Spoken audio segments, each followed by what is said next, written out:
రండి మనం French fries చేసుకుందామా. ఫస్ట్ పొటాటో పొట్టు తీసేసుకుంటున్నానండి. మా అమ్మ టీవీ చూస్తుందండి, నువ్వు నాకు నచ్చావు అనే ఫిలిం.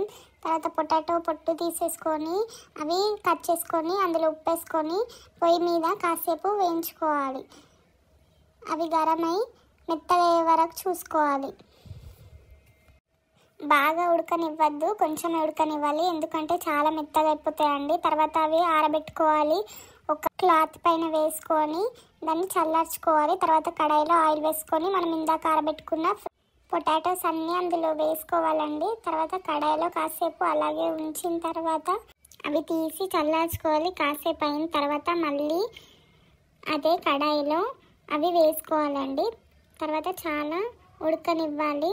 అవి రెడ్గా అయ్యే వరకు, మొత్తం ఫ్రైస్ అయ్యే వరకు, ఎర్రగా అయిన తర్వాత అవి మనం ప్లేట్లో తీసి పెట్టుకొని తినాలి. చాలా బాగుంటుంది.